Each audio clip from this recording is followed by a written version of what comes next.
चलिए आज हितोपदेश की एक ऐसी कहानी में चलते हैं जो सदियों पुरानी होने के बाद भी आज बिल्कुल सच लगती है। ये कहानी है कर्तव्य की, वफादारी की और एक ऐसे बलिदान की जिसे सुनकर शायद रोंगटे खड़े हो जाएं। तो कहानी शुरू होती है शोभावती नाम के एक बहुत ही शानदार खुशहाल शहर से। यहाँ राज करते थे राजा शूद्रक, एक ऐसे राजा जो अपनी प्रजा के लिए कह सकते हैं सब कुछ थे। तो होता यूं है कि एक दिन राजा के दरबार में एक अजनबी आता है, पर यह कोई मामूली अजनबी नहीं था। ये था एक राजकुमार, नाम था वीरवर। और कमाल की बात यह कि वो कोई जंग लड़ने नहीं बल्कि नौकरी मांगने आया था।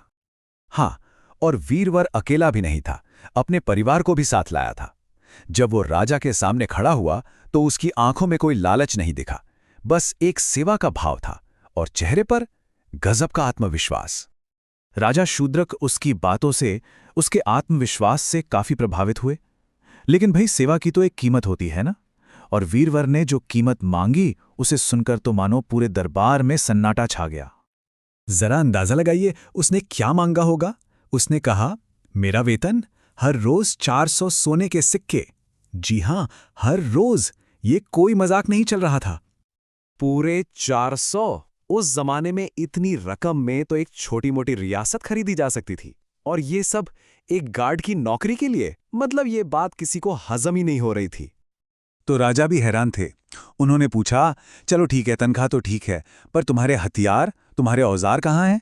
इस पर वीरवर बस मुस्कुराया और बोला, ये मेरे 2 हाथ और ये मेरी तलवार, बस इसके सिवा मुझे और कुछ नहीं चाहिए। अब जाहिर सी बात है, कोई भी राजा इतनी भारी भरकम तनख्वाह पर किसी को क्यों ही रखेगा। तो राजा शूद्रक ने भी साफ साफ मना कर दिया। लेकिन उनके एक मंत्री थे जिनकी नजरें काफी पारखी थीं। उन्होंने राजा को सलाह दी कि अरे महाराज, सिर्फ 4 दिन के लिए ही सही इस आदमी को आजमाकर तो देखिए। और सच में वीरवर ने किसी को निराश नहीं किया। वो दिन रात एक पल के लिए भी महल के गेट से नहीं हटता था। और रही बात उसकी तनख्वाह की, तो उसका आधा हिस्सा वो देवताओं को चढ़ा देता था और बचा हुआ आधा गरीबों में बांट देता था। अपने और अपने परिवार के लिए बस उतना ही रखता जितने में काम चल जाए। तो सब कुछ बिल्कुल सही चल रहा था, जब तक कि एक रात कुछ ऐसा हुआ जिसने सबको चौंका दिया। महल की गहरी खामोशी एक दर्द भरी चीख से टूट गई। इस चीख से राजा शूद्रक की नींद टूट गई। उन्होंने फौरन पूछा, कौन है जो मेरे शहर में इस वक्त रो रहा है? और बिना देर किए अपने सबसे भरोसेमंद गार्ड यानी वीरवर को बुलवाया। राजा ने हुक्म दिया, जाओ और पता लगाकर आओ कि ये आवाज कहां से आ रही है। वीरवर तो निकल पड़ा, लेकिन जैसे ही वो अंधेरे में गया, राजा को एक चिंता सताने लगी। रात बहुत गहरी थी और खतरा कुछ भी हो सकता था। तो उन्होंने फैसला किया कि वो भी चुपके चुपके वीरवर के पीछे जाएंगे। तो वीरवर उस रोने की आवाज का पीछा करते करते शहर से बाहर निकल गया, जंगल की तरफ। और उसे इस बात की जरा भी भनक नहीं थी कि उसका राजा परछाइयों में छिपकर उसके हर कदम पर नजर रखे हुए है। और घने जंगल के बीचों बीच आखिरकार वीरवर को वो मिल ही गई जिसके रोने की आवाज आ रही थी। वहां एक बहुत ही खूबसूरत औरत थी जो अकेले बैठकर आंसू बहा रही थी। वीरवर ने उससे पूछा कि वो कौन है और क्यों रो रही है। तो उस औरत ने जो जवाब दिया वो सच में हैरान कर देने वाला था।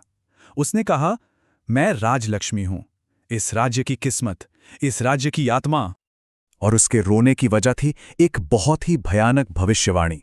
उसने बताया कि ठीक 3 दिन बाद राजा की मौत हो जाएगी। और सोचिए, जब राजा ही नहीं रहेगा तो राज्य लक्ष्मी का यानी कि राज्य की किस्मत का वहां क्या काम?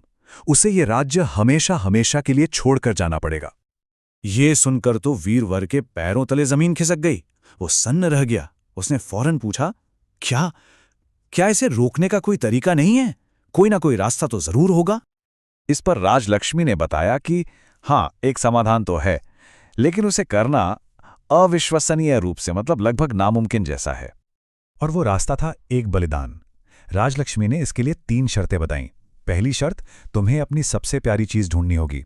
दूसरी शर्त, उसे देवी सर्वमंगला को भेंट चढ़ाना होगा। और तीसरी और सबसे मुश्किल शर्त, ये भेंट एक मुस्कुराते हुए चेहरे के साथ देनी होगी, मन में जरा भी दुख लाए बिना। बस इतना कहकर वो रहस्यमयी औरत राजलक्ष्मी वहीं से गायब हो गई और वीरवर को अकेला छोड़ गई, एक ऐसे सवाल के साथ, एक ऐसे धर्म संकट में जिसका जवाब देना किसी के लिए भी आसान नहीं था। और कहानी हमें भी यहीं एक बहुत गहरे सवाल पर लाके छोड़ देती है कि आखिर कौन सा बलिदान देने लायक होता है, वफादारी की हद क्या है और कर्तव्य की असली कीमत आखिर होती क्या है।